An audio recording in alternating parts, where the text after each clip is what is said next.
Well, here we are on YouTube. See, I'm wearing my t-shirt. That's awesome. Looks good.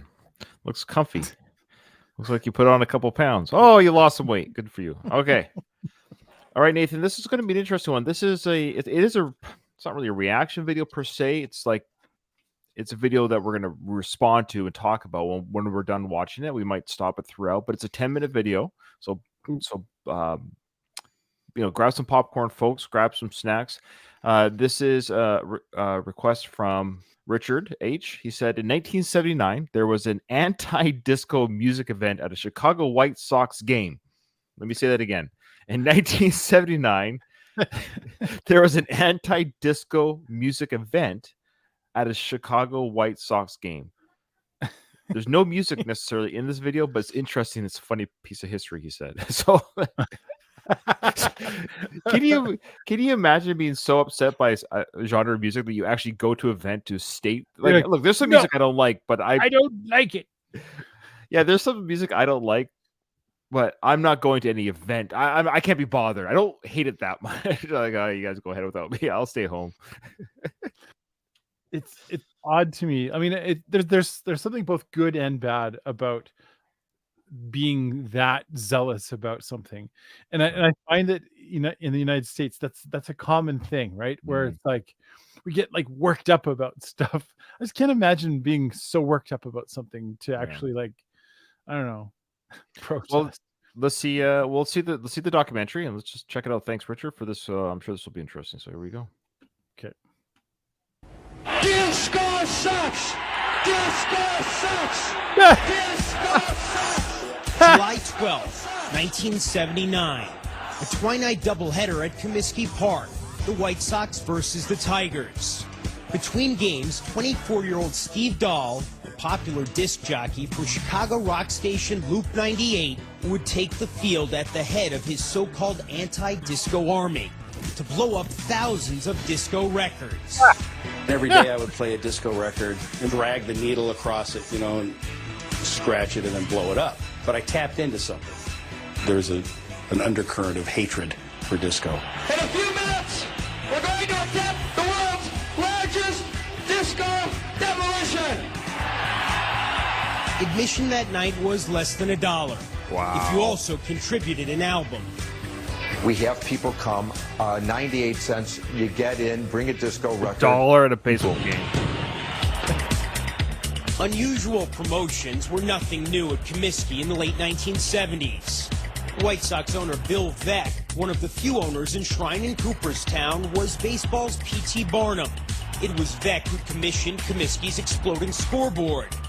It was Veeck who in 1951 sent Eddie Goodell to the plate. By 1979, his son Mike was running the White Sox promotions department. He's like, what is this disco demolition? I said, we're just going to blow up some disco records, and there's a guy in town who's red hot, and it'll draw some people. He was like, I really did think this is going to be embarrassing. At most, there will be 5,000 people that will show up for this thing, and I'm going to look like an idiot. He was worried that even if we doubled their attendance, take it to 12,000, stadium still don't look empty. Little did we know.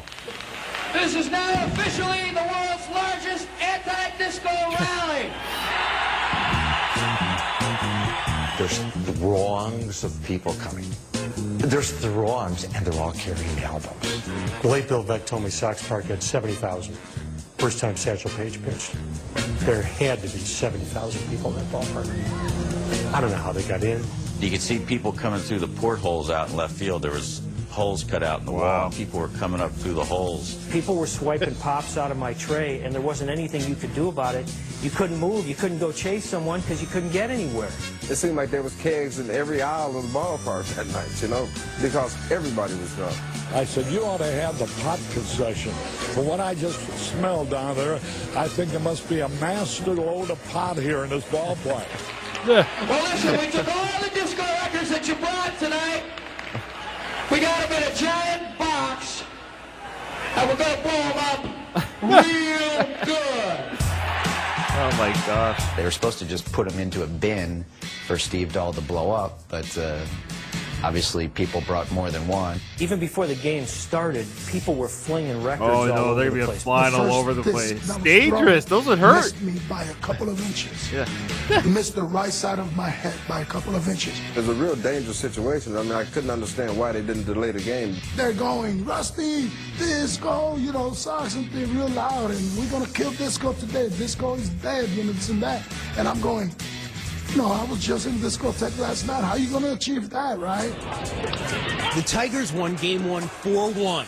Then it was time for Steve Dahl, the disc jockey, to blow up some records.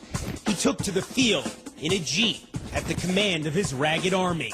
His troops greeted him as a conquering hero as he seized the microphone. All these clowns who paid 98 cents to get in the ballpark were going to have their moment of glory, and I thought it would happen very rapidly. 1, 2, 3, boom! Oh.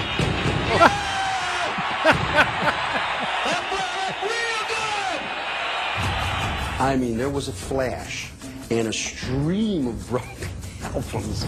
Like, everybody just was stunned. Center field disappeared. I mean, there was a crater in center field. It was unbelievable. With the crate and its contents in shards on the Middle outfield of a grass, game? Dahl enjoyed a victory lap of sorts and left the field. He could not have known that Disco Demolition was just getting started. Oh no. As White Sox pitcher Ken Kravick went to the mound to warm up for the second game, a few fans abandoned their seats and headed for the field. All of a sudden, you know, one person right on the field and another and another. Left field, right field, box seats. It was almost like a bunch of lemmings. It just Can't like the stop them floodgates all. opened up. We saw that Yeah. there was no security stopping us. Oh, and, no. people said, hey, let's do it. Jimmy Pearsall back at the ballpark, and I'm sure glad. Oh, and I no. hope they don't let you people see what's going on here at Comiskey Park. One of the saddest sights I've ever seen in a ballpark in my life. This Yeah, it's like garbage of sacred demolishing ground. record has turned into a fiasco.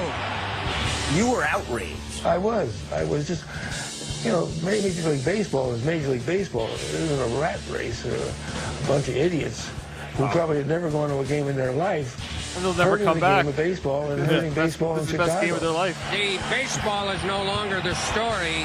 It's this crowd, and the White Sox may have to forfeit the second game. Watching fans slide down that foul pole was like, oh my God. I mean, the field was on fire.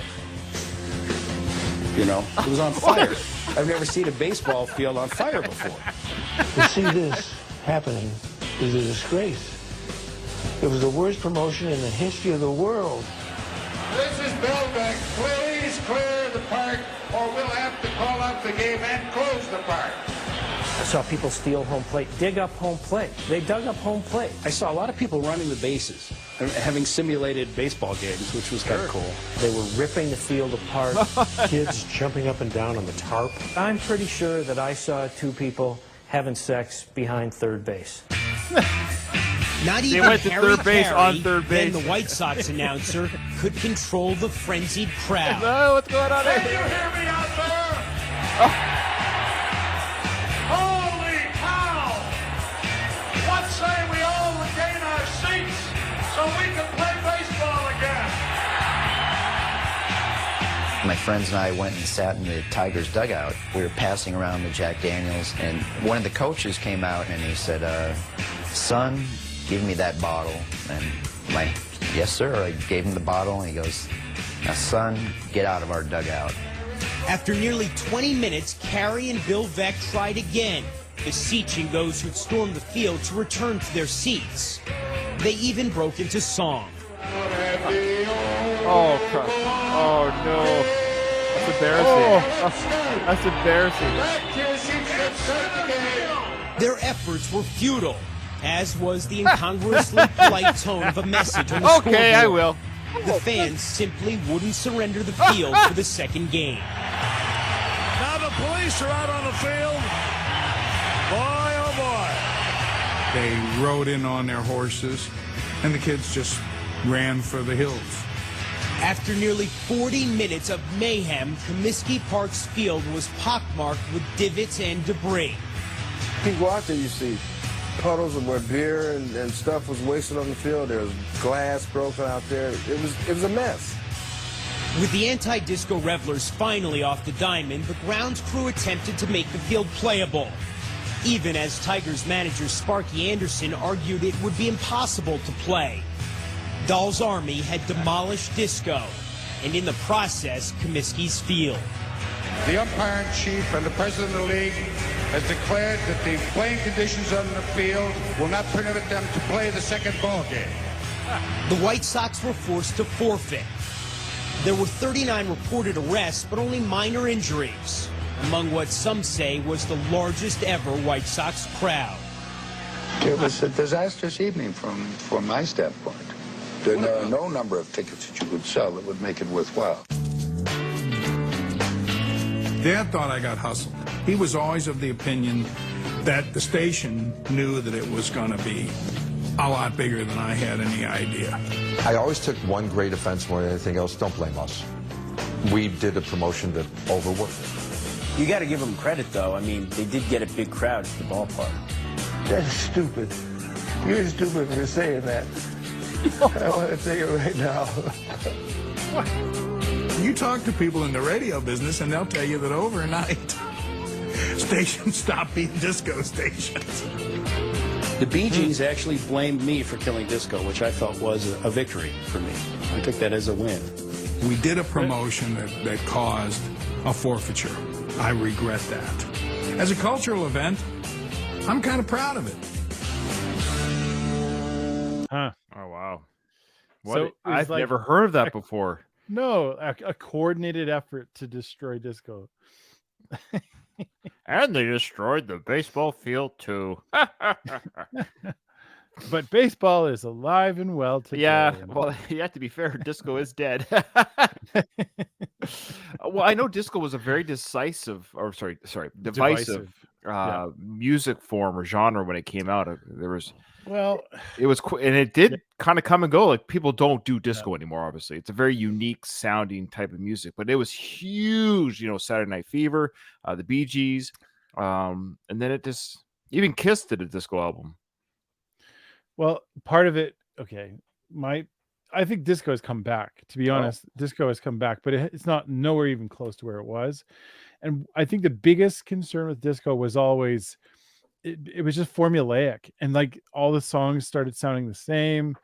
People were pumping out, like you say, like bands were doing their disco versions of their do a little music. dance, make it a love, get down tonight.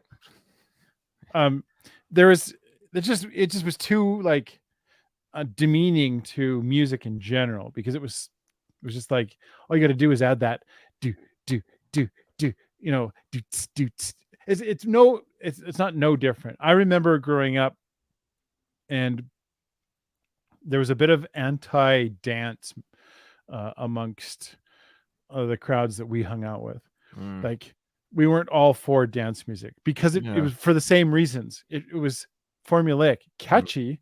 Like I liked dance music, like almost like secretly, but like it was there was an element to it that made it very formulaic and too like anybody could create a song just by making a beat, you know. Yeah. Anyway, I that's hilarious to see that. I had no idea that was a cultural revolution. That's funny.